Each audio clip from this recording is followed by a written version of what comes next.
వి gold trusted gold buyers తాకట్టులో ఉన్న బంగారాన్ని విడిపించి ఈ రోజు ఉన్న మార్కెట్ ధరకే కొనబడును. మరిన్ని వివరాలకు సంప్రదించండి 7710777020. హలో సార్, నమస్తే. నా పేరు Ramu, Araku valley tea flavours ఓనర్ని. అరకు కాఫీ ఇంటర్నేషనల్గా ఫేమస్ అవ్వడానికి మేము చాలా గర్విస్తున్నాం. మా కాఫీ అనేది చాలా వరల్డ్ ఫేమస్. 18 దేశాల వరకు మా కాఫీ గురించి మాట్లాడుకోవడం మాకు చాలా గర్వంగా ఉంది. మా కాఫీ ఎందుకంటే ఇంత ఫేమస్ అవ్వడానికి కారణం సేంద్రియ ఎరువులు వాడడం, నెక్స్ట్ కొండ ప్రాంతాలు ఎక్కువ ఉండడం వల్ల చాలా ఫేమస్గా మా వరల్డ్ ఫేమస్ అయ్యింది మా కాఫీ. దీన్ని చాలా మేము గర్విస్తాం. మాకు ఎక్కువ మంది పర్యాటకులు వస్తారు. పర్యాటకులు వచ్చి చూడడానికి ముందే మా కాఫీ ముందు రుచి చూస్తారు. మా కాఫీ చాలా అభిమానిస్తారు.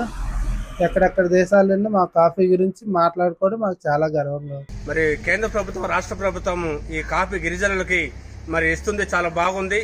సుమారు మరి కాఫీ రైతులు ప్రభుత్వం ఏమో 2 లక్షల ఫైన్ ఏమో హెక్టర్స్ ధరకు పెంచమని ప్రభుత్వం అడుగుతుంది. కాబట్టి ఈ రైతులు కాఫీ ఇస్తే సుమారు ఒక 3 సంవత్సరం దాకా ఆ రైతులకు ఎటువంటి ఆదాయం రాదు. దీనికి కేంద్ర ప్రభుత్వం కానీ లేదా ఐటీడీఏకి వాళ్ళు కానీ వాళ్ళ పెట్టుబడి కింద కనీసం లోన్ ఇస్తే బాగుంటుందని నేను కోరుతున్నాను. కాఫీ వేయడానికి కొంతమంది రైతులు ముందుకున్నారు కాబట్టి పెట్టుబడి లేక వాళ్ళ ముందుకు రాదని నేను కోరుతున్నాను. సార్, మా ఇంటి పక్కన ఒక వ్యక్తి సుమారు 700 మిరియాల కేజీ పండించాడు, 500 కేజీ కాఫీ పండించారు. మాకు కూడా కాఫీ వేయడానికి మరి ముందుకున్నాము.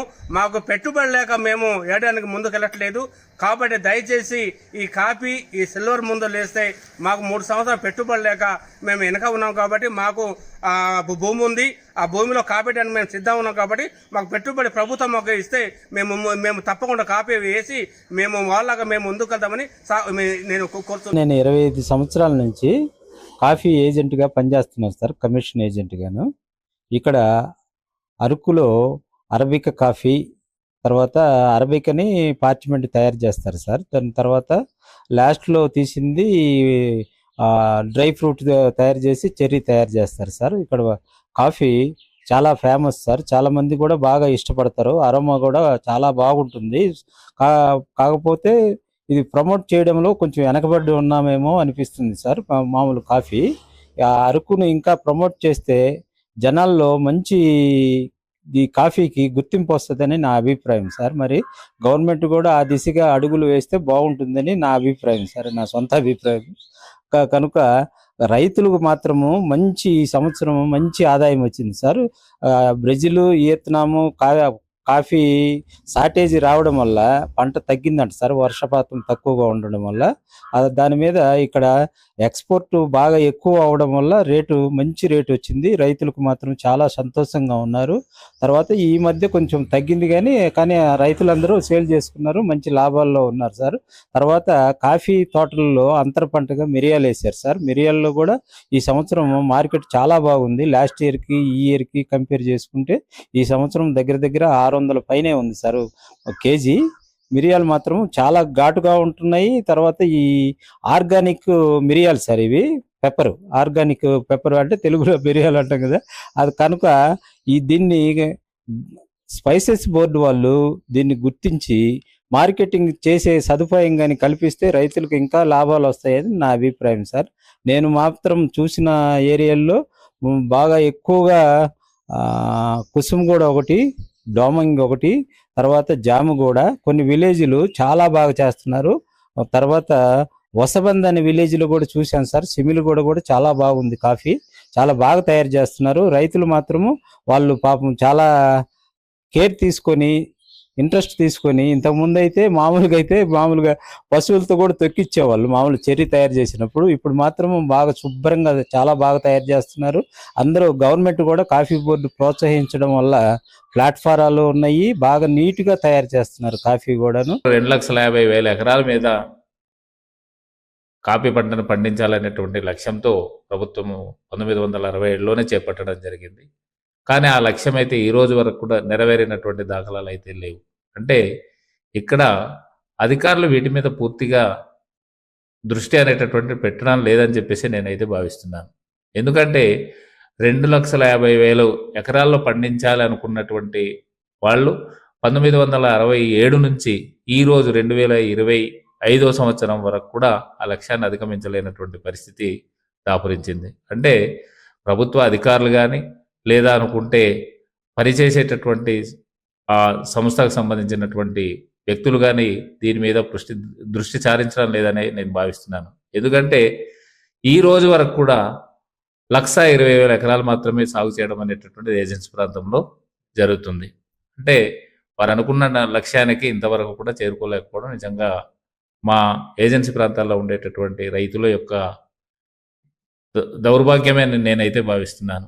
అది చేసి ఉంటే ఈరోజు కోట్లాది రూపాయలు ఈ రైతులు ఆర్జించి వాళ్ళ జీవనానికి ఉపయోగించుకొని ఉండేవారని చెప్పి ఆ కాలంలో వీళ్ళకి ఏంటంటే కనీసం ఎటువంటి పంట వచ్చేటటువంటి పరిస్థితి లేదు. ఎందుకంటే వీళ్ళు కొండపోడునేమో ఆ చెట్లు నరికేసి దాని దగ్గర మొక్కలు వేయడం అనేటటువంటి చేస్తుంటే, అయితే ఈ చేసినటువంటి వాటికి ఎటువంటి సహకారం ప్రభుత్వం నుంచి అందినటువంటి దాఖలు అయితే లేవు. అంటే వీళ్ళకి రుణాలు ఇవ్వడం కానీ లేదా అనుకుంటే ప్రోత్సహించేటటువంటి పరిస్థితి కానీ కల్పించడం అనేటటువంటి ప్రభుత్వం నుంచి అందడం లేదని చెప్పేసి భావిస్తున్నాం. సో ఏంటంటే దీనివల్ల 4-5 సంవత్సరాలకు వీరికి ఎటువంటి ఆదాయం లేకపోవడం వల్ల వీళ్ళు పూర్తిగా దాని మీద డిపెండ్ అయ్యేటటువంటి పరిస్థితి లేదు. కొద్దిమంది వాటి మీద ఆలోచన ఉండి పెట్టుబడి పెట్టేటటువంటి వ్యక్తులు ఉన్న వాళ్ళు మాత్రం చేసుకోగలుగుతున్నారు. కానీ పెట్టుబడి పెట్టుకోవాలనుకుంటే ఇక్కడ కనీసం వేలాది రూపాయలు అవసరం అయితే ఉంటుంది. దీనికి ఐటీడీఏ కానీ లేదనుకుంటే కాపీ బోర్డు కానీ వీరికి సరైనటువంటి సహకారం అందించట్లేదు. అదే సహకారం అందించి ఉంటే వీరు ఖచ్చితంగా ప్రతి రైతు కూడా ఈరోజు లక్షలాది రూపాయలు అందించేటటువంటి పరిస్థితులు అయితే ఉన్నాయి. సో ప్రభుత్వం ఇప్పటికైనా స్పందించి వాళ్ళకి అంటే మేలు చేయాల్సినటువంటి అవసరం అయితే ఉంది. పేరెనుక కన్నదే అరకు కాపీ అనేటటువంటిది ఈరోజు ప్రధానమంత్రి చెప్తున్నాడు. అలాగేంటంటే రాష్ట్రంలో ఉండేటటువంటి ముఖ్యమంత్రులు కూడా దీని మీద పొగడతలు అనేటువంటిది చెప్తూనే ఉన్నారు. అయితే వీటి మీద అంతర్జాతీయ ప్రదంగాను అరకు కాపీకి ప్రత్యేకమైనటువంటి స్థానాన్ని కల్పించి దానికి అవార్డులు పొందినటువంటి దాఖలాలు కూడా ఉన్నాయి. అంటే ఆ అవార్డుల వల్ల ఏంటంటే అధికారులు కానీ లేదా అనుకుంటే దేశంలో ఉండేటటువంటి ప్రధానమంత్రి కానీ లేదనుకుంటే రాష్ట్రంలో ఉండేటటువంటి ముఖ్యమంత్రులు కానీ అంటే వీళ్ళ పేరు గొప్ప ఊరి దిబ్బ అనేటటువంటి విధంగా వీళ్ళ పేర్లుకే ఉపయోగపడుతున్నాయి తప్ప ఈ కష్టపడి పనిచేసినటువంటి రైతులకైతే గోరింత కూడా ఉపయోగకరంగా లేదని చెప్పేసి భావిస్తున్నాను. అంటే శ్రమ వీడిది, ఫలితాలేమో వాళ్ళు అనుభవిస్తున్నారని చెప్పేసి అయితే నేను పొందిందని చెప్పేసి వీళ్ళు ఇక్కడ డబ్బాలు కొట్టుకుంటున్నారు తప్ప ఇక్కడ కష్టపడి పండించినటువంటి రైతుకైతే ప్రయోజనం అయితే శూన్యమని చెప్పేసి నేనైతే భావిస్తున్నాను. ఏజెన్సీ ప్రాంతంలో ఉండేటటువంటి కాపీకి గిట్టుబాటు ధర అనేటటువంటి జీసీసీ కొనుగోలు ద్వారా ఏర్పడడం అనేటువంటి జరిగింది. ఈరోజు మరి ప్రతి రైతు మరి ఈరోజు ఆనందంగా ఉన్నాడని చెప్పేసి అంటే జీసీసీ సుమారు కేజీ 380 రూపాయల వరకు అధిక ధర చెల్లించి మరి దళారీల బారి నుంచి ఈరోజు తప్పించడం అనేటటువంటి జరిగింది. ఈరోజు జీసీసీ వల్ల మరి రైతులైతే మరి లాభాలని ఆర్జించడం అనేటటువంటి జరుగుతుంది. సో జీసీసీ ఇంకా ప్రోత్సాహకరంగా వీళ్ళకి మరి ప్రోత్సహిస్తే ఇంకా బాగుంటుందని చెప్పేసి నేను భావిస్తున్నాను. మరిన్ని వీడియోస్ కోసం ఛానల్ ని సబ్స్క్రైబ్ చేయండి. లేటెస్ట్ అప్డేట్స్ కోసం వాట్సాప్ ఛానల్ ని ఫాలో అవ్వండి. ఆ లింక్ డిస్క్రిప్షన్ లో ఉంది.